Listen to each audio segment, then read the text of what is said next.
Assalamualaikum warahmatullahi wabarakatuh. Perkenalkan, saya Arif Hidayat.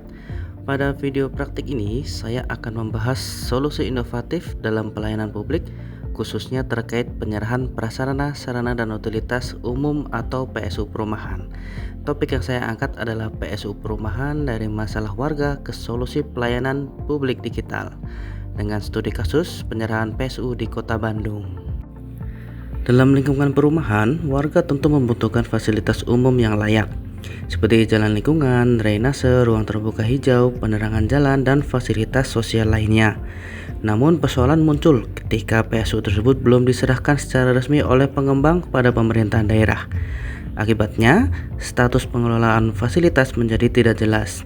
Warga bisa mengalami kesulitan ketika membutuhkan perbaikan jalan, penanganan drainase, penerangan jalan, atau pemeliharaan ruang terbuka hijau.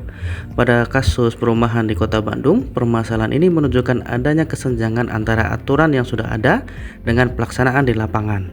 Di satu sisi, pengembang memiliki kewajiban menyerahkan PSU, tapi di sisi lain, prosesnya masih dapat terhambat oleh dokumen, koordinasi, dan kepatuhan pihak terkait. Jika dilihat dari sudut pandang manajemen pelayanan publik, masalah penyerahan PSU bukan hanya persoalan teknis atau administrasi aset. Lebih dari itu, masalah ini menyangkut kualitas pelayanan publik yang diterima oleh masyarakat. Beberapa akar masalah yang sering muncul antara lain dokumen penyerahan yang belum lengkap, kepatuhan pengembang yang belum optimal, koordinasi lintas pihak yang masih perlu diperkuat, serta informasi kepada warga yang belum sepenuhnya terbuka. Untuk menganalisis masalah ini, saya menggunakan teori kualitas pelayanan publik atau SERVQUAL.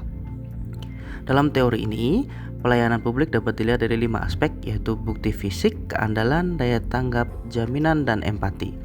Dalam konteks PSU, bukti fisik terlihat dari kondisi jalan, drainase, PJU, dan RTH.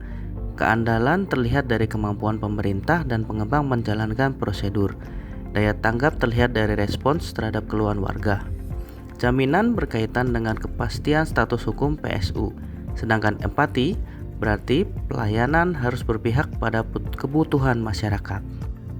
Solusi inovatif yang saya tawarkan adalah sistem pendataan aktif dan transparansi PSU.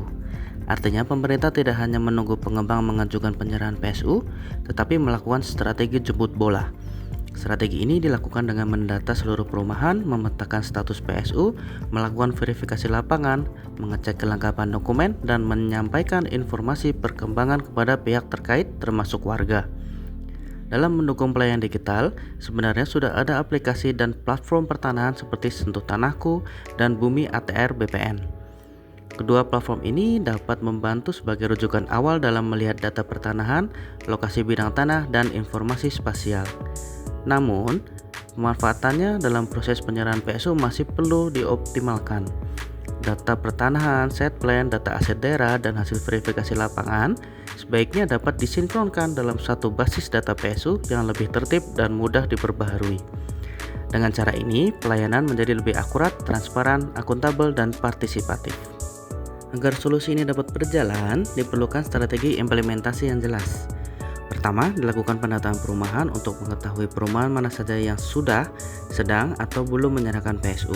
Kedua, dilakukan verifikasi lapangan untuk mencocokkan dokumen dengan kondisi nyata seperti jalan, saluran drainase, RTH, PJU, dan fasilitas umum lainnya.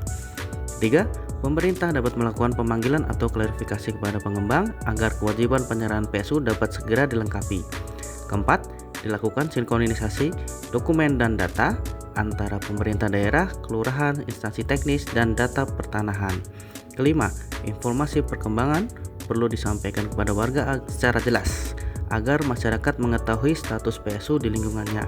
Keenam, dilakukan evaluasi berkala untuk melihat progres penyerahan PSU, kendala yang muncul, dan langkah perbaikan selanjutnya. Pihak yang perlu terlibat antara lain DPKP Kota Bandung, pengembang, kelurahan, kecamatan, RT RW, warga, ATR BPN, serta instansi teknis terkait. Dengan adanya pendataan aktif dan transparansi PSU, diharapkan status PSU menjadi lebih jelas, pelayanan menjadi lebih cepat, data pemerintah lebih akurat, dan warga mendapatkan kepastian. Selain itu, pengembang juga akan lebih terdorong untuk memenuhi kewajibannya karena prosesnya terpantau dan terdokumentasi dengan baik. Pemerintah pun dapat lebih mudah melakukan pengawasan dan menentukan langkah tindak lanjut. Pada akhirnya, penyerahan PSU bukan hanya urusan administrasi antara pengembang dan pemerintah, tetapi bagian dari pelayanan publik yang berdampak langsung pada kualitas hidup warga. Pelayanan publik yang baik adalah pelayanan yang memberikan kepastian, keterbukaan, dan manfaat nyata bagi masyarakat.